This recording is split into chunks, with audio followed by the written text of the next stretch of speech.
박수 올려드리겠습니다. 감사합니다.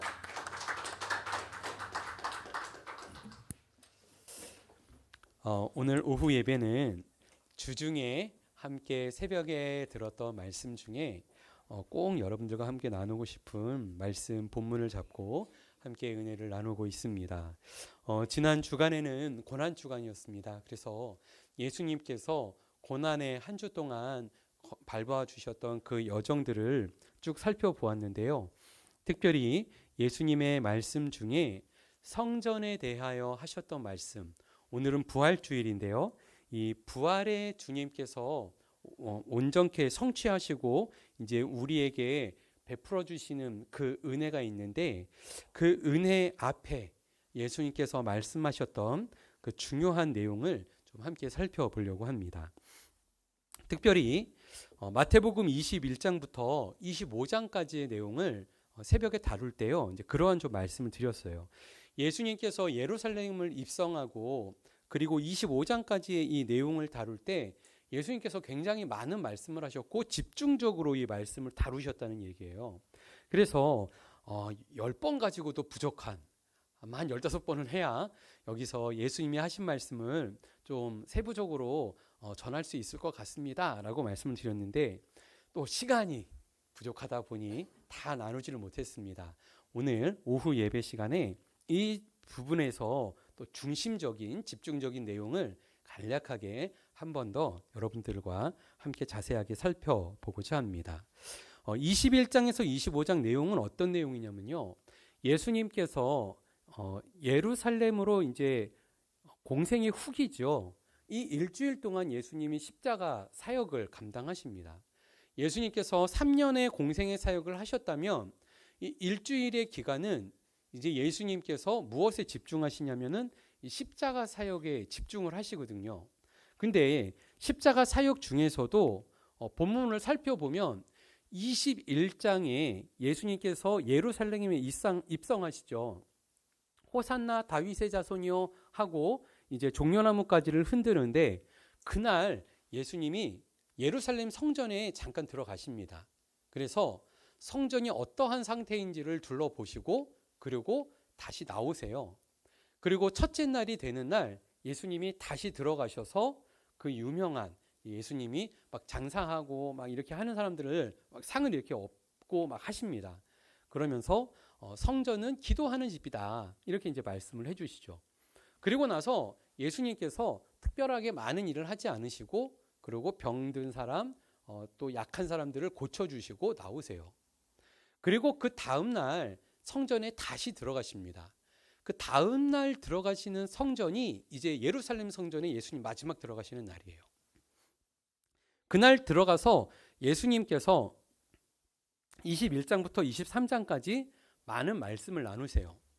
이때 이제 종교 지도자들, 예수님께서 성전에 들어와서 막 이제 싸움을 거셨단 말이죠. 그랬더니 대제사장들도 기분이 나쁘고 사두개인, 바리새인 할 거 없이 다 기분이 나쁜 거예요. 그래서 네가 정말 뭔가 죽고 싶구나 이러고 이제 생각을 하고 예수님을 이제 잡을 생각을 하고 트집 잡을 계획으로 예수님에게 막 질문을 해요. 그게 이제 21장 그 뒷부분부터 23장까지 쭉 다루면서 예수님 말씀하신 내용이 나옵니다. 그것까지도 중요하지가 않습니다. 오늘은 예수님께서 그렇게 말씀을 하시고 나오는 게 24장 1절 2절 말씀이에요.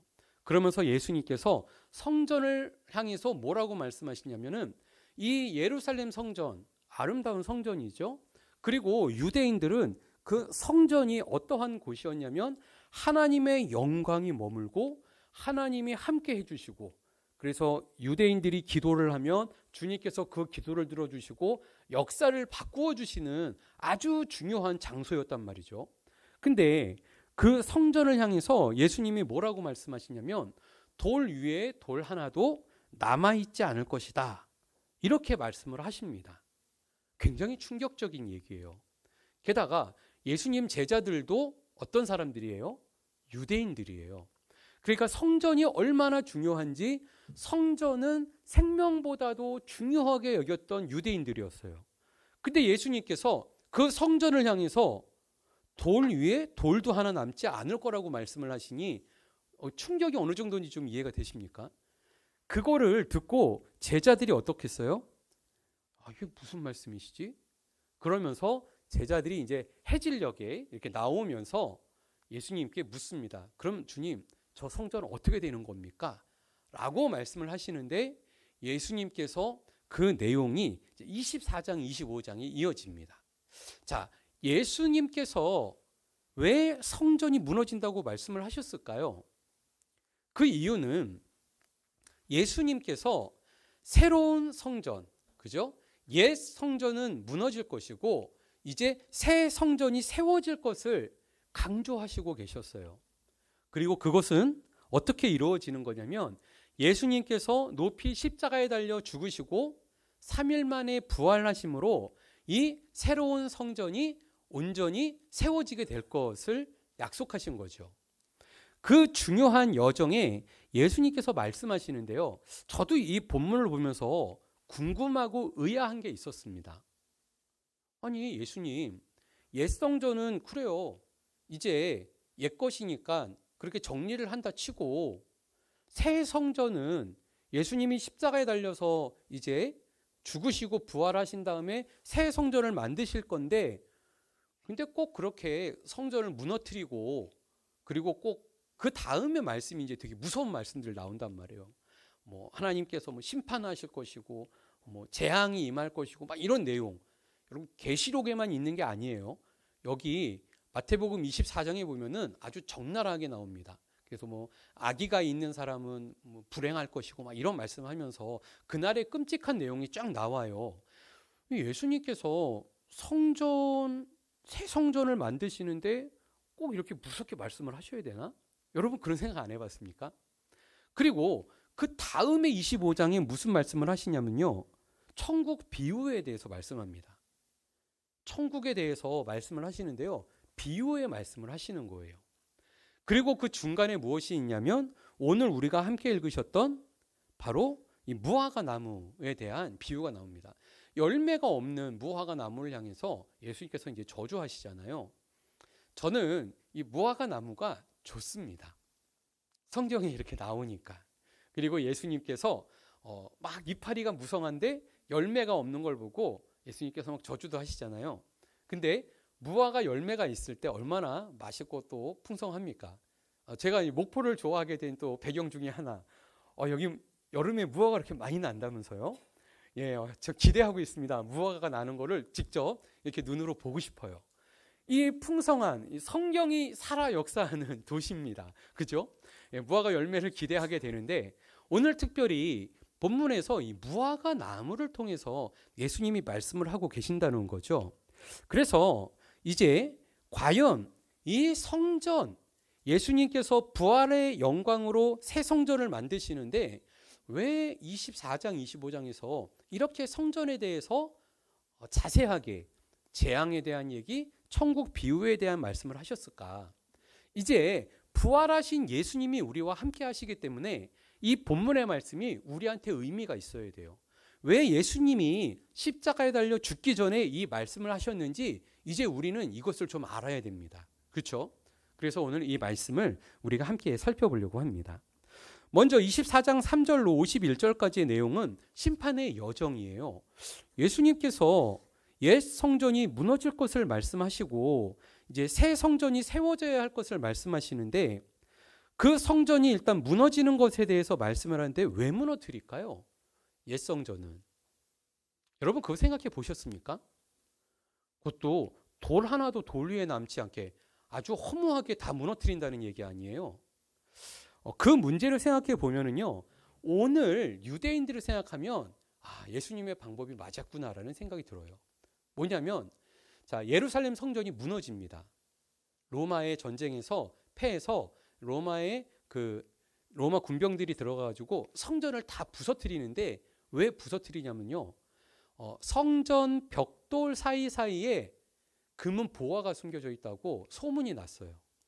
그래서 로마 군병들이 방패로 돌을 일일이 하나씩 다 깨가지고 그 안에 숨겨져 있는 금을 이제 취하려고 성전을 다 회파시켜 버립니다. 아주 험하게 무너뜨리죠. 그래서 예루살렘 성전이 완전히 무너져 버려요. 근데 뭐가 남습니까? 지금까지 여러분 들어보셨죠? 통곡의 벽이라고. 예, 그 통곡의 벽이 아직도 남아 있어요. 근데 유대인들은 지금도 뭐 하는 줄 아십니까? 그 통곡의 벽에 다 모여와서 날마다 기도합니다. 기도하는 게 잘못된 거는 아닌데요. 그 성전에 남아있는 그 통곡의 벽을 보고선도 지금도 그 믿음과 신앙과 그들이 그렇게 추구하고 따랐던 거를요, 포기를 못해요. 이게 역사예요. 유대인의 역사예요. 그러니까 옛 성전, 그리고 이스라엘이 멸망하잖아요. 기원전 722년, 586년에 북이스라엘 남유다가 멸망합니다. 나라가 멸망해도 이스라엘 사람들이 정신을 차리지 않았어요. 유대인들이 정신을 차리지 않고 잘못된 성전의 신앙을 바꾸지 않았어요. 하나님을 바라보고 하나님과 그 믿음과 신앙을 가져야 되는데 유대인들은 그거를 포기하지 못합니다. 그러니까 하나님께서 어떻게 하세요? 옛 성전에 대해서 옛 것을 지나가고 새 것이 되게 하실 때 옛 성전이 남아있도록 하면 여전히 유대인들은 바뀔 사람들이 아니에요. 그래서 성전이 무너졌다라는 것이에요. 더 중요한 무엇이 오니까는요, 새로운 성전 예수님의 부활의 영광이 오니까는요. 그런데 지금도 어떻습니까? 유대인들은 지금도 예수님을 믿지 않고 있어요. 얼마나 심각한지 아시겠죠? 그래서 이와 같이 성전이 무너집니다. 두 번째, 저에게는 이게 미스테리입니다.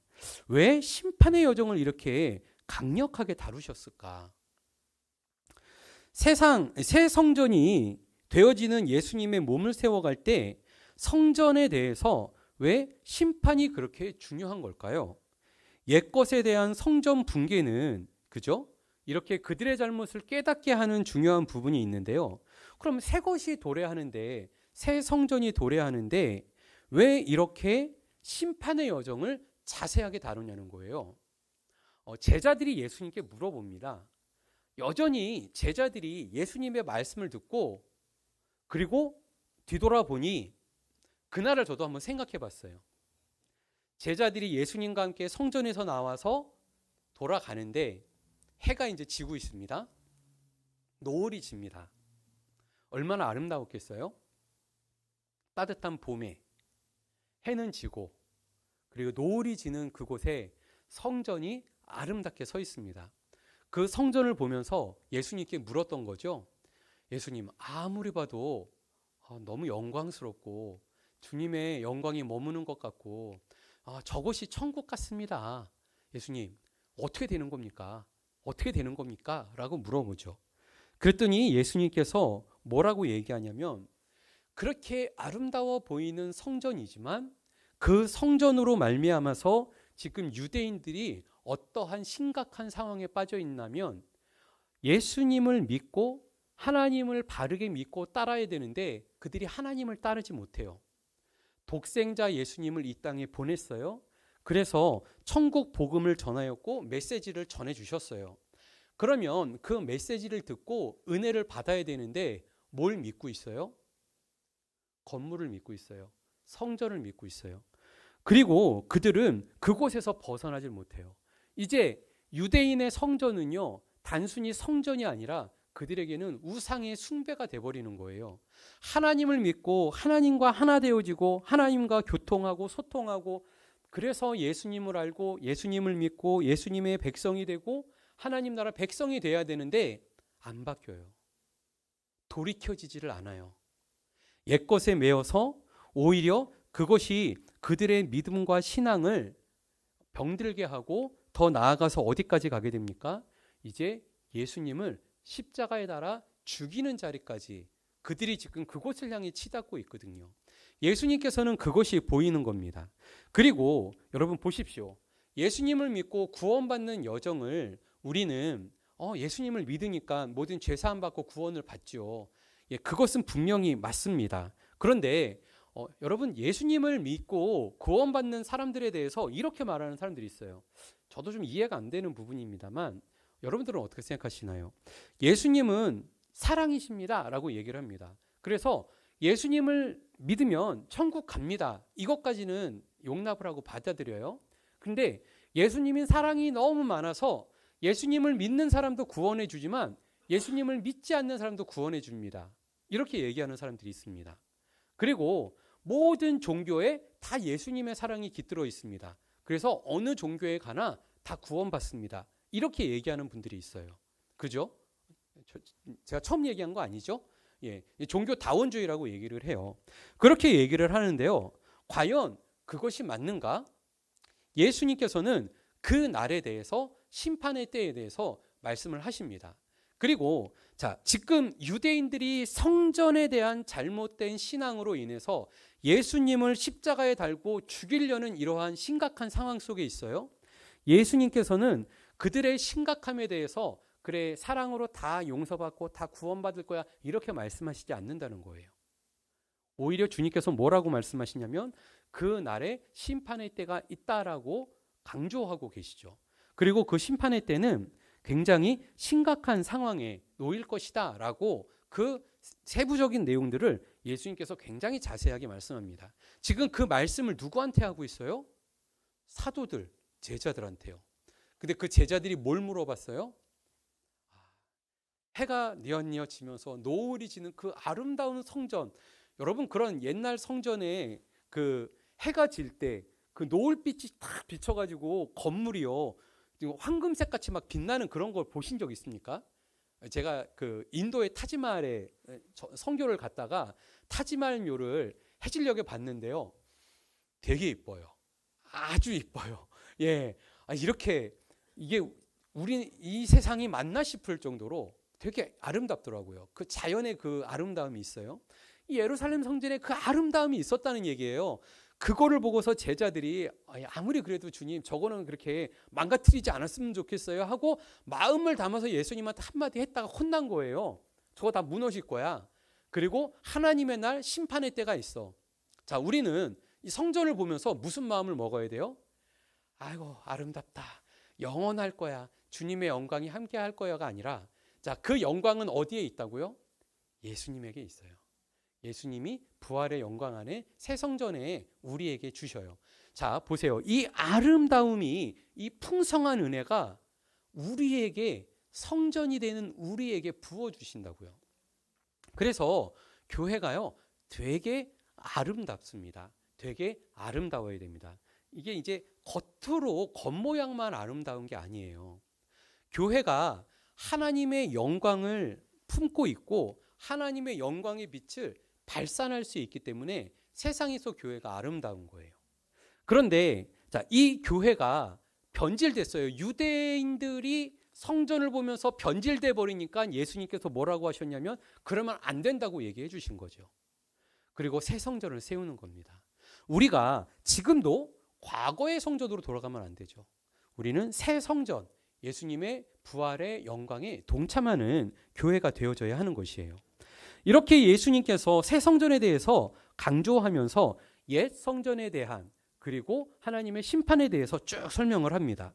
그리고 이제 25장에 가면은요, 천국 비유가 나와요. 저는 이게 더 헷갈렸어요. 아니 근데 왜 갑자기 천국 비유를 말씀하시지? 아직 예수님은 십자가에 달려 죽지 않으신 상태예요. 그리고 천국 복음에 대해서 말씀을 하셨는데 갑자기 하나님 나라 천국에 대해서 자세하게 말씀을 꺼내시는 거예요. 성경에 보면은 그때의 천국은 마치, 그러고 이제 열처녀 비유, 이렇게 네 가지 내용들이 나오게 돼요. 달란트 비유, 양과 염소 비유, 그리고 임자가 천사와 함께 올 때 뭐 오른편에는 양, 왼편에는 염소, 뭐 이런 내용이 있죠. 그 내용을 예수님께서 다시 제자들에게 말씀을 해주십니다. 왜 이 시점에 예수님이 이 말씀을 하실까요? 저도 한참을 고민했습니다. 이 말씀을 보면서 왜 이 시점에 예수님께서 이 말씀을 하셨을까? 도대체 이건 뭘까? 근데요, 어려운 게 아니고요, 우리를 헷갈리게 해주시는 말씀이 아니더라고요. 뭐냐면 예수 그리스도께서 부활의 영광을 입고 아름다운 교회를 완성하시고 세우실 거예요. 그러면 우리가 성도님들이 그 부활의 영광에 동참하는 교회가 될 겁니다. 그리고 우리가 이 거룩한 모임이 우리 목포교자씨 교회가 주님의 아름다운 교회를 이루게 되는 거죠. 이 땅에 있는 교회들이 주님의 영광스러운 부활의 영광에 동참하며 교회를 이룰 것이에요. 근데 이 교회가 어떠한 교회가 돼야 하냐면요, 천국은 마치 이것과 같다라는 거예요. 우리 교회가 천국의 은혜와 천국의 기쁨을 이 땅에서 얻고 누려야 한다는 거예요. 교회가 이 땅에서 존재해야 되는데 그 교회는 어떤 교회여야 되냐면 오늘 본문에 나오는 천국은 마치 이것과 같아야 한다라고 말하는 겁니다. 그러니까 예수님께서 천국을 말씀해 주고 싶으신 게 아니라 천국이 이 땅 가운데 임할 때 어디에 임해요? 옛 성전에 임하는 게 아니라 새 성전에 임한다고요. 새 성전에 임하는 영광의 모습을 예수님이 친절하게도 4가지 설명해 주셨어요. 그래서 우리 건강한 교회가 어떤 모습을 닮아야 돼요? 천국 비유에 맞게 교회가 건강해져야 돼요. 예수님이 뭐라고 말씀하십니까? 첫 번째는 뭐냐면요, 열처녀 비유입니다.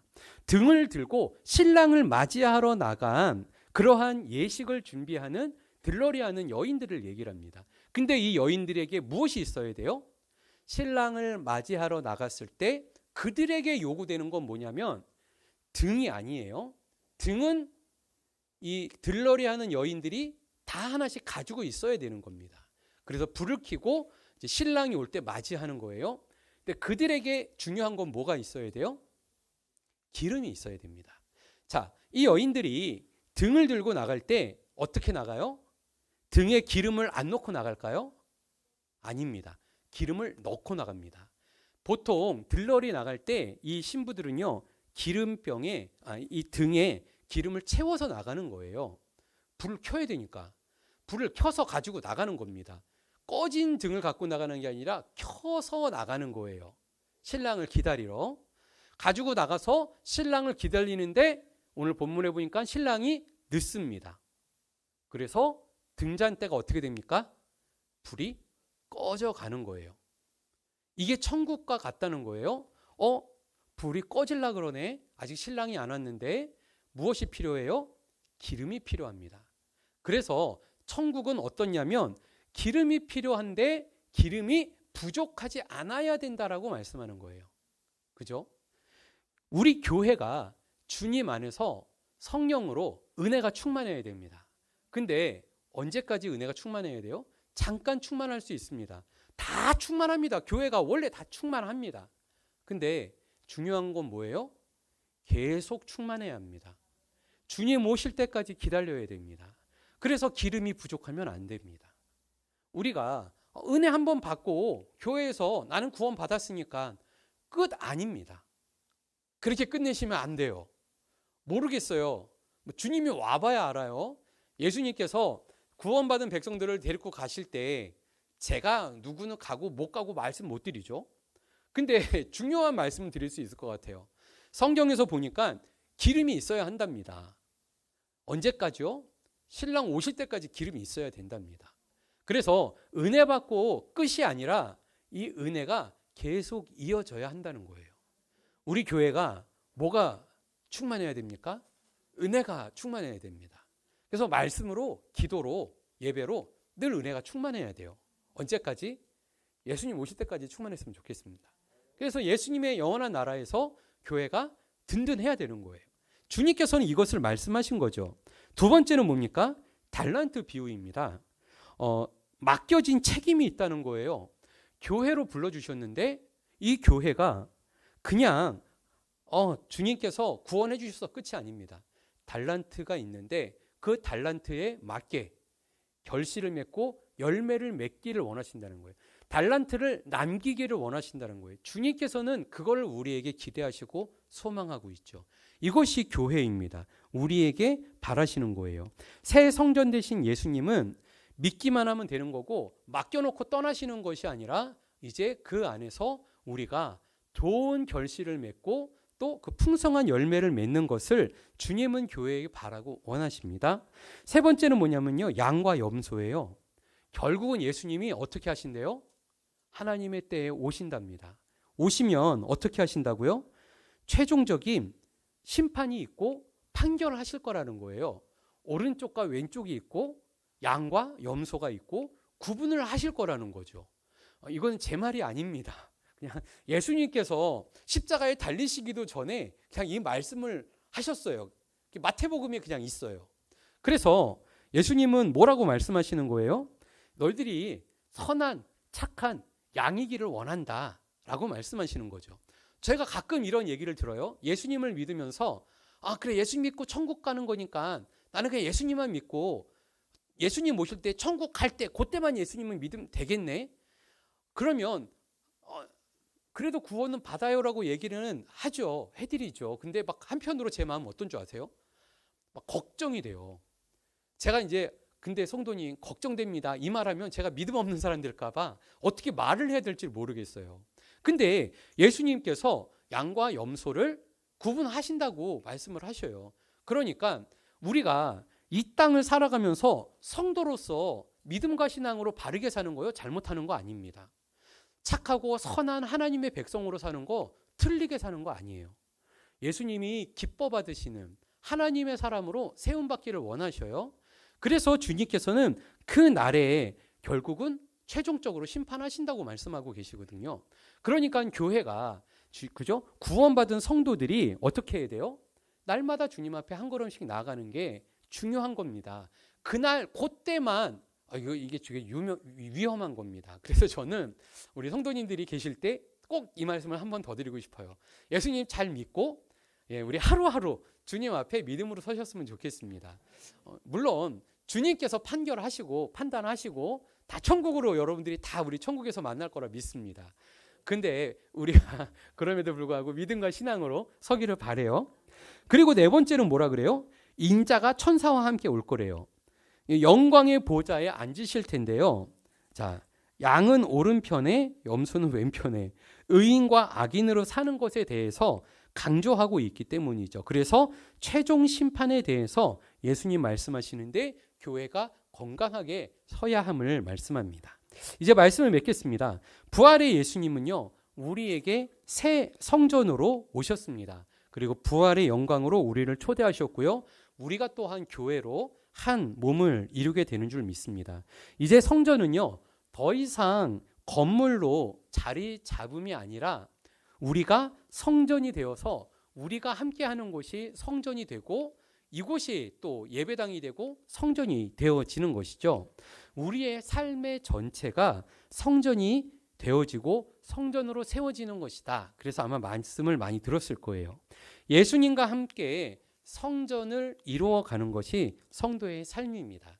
저는 우리 목포 겨자씨교회 모든 성도님들이 이것이 넘쳤으면 좋겠어요.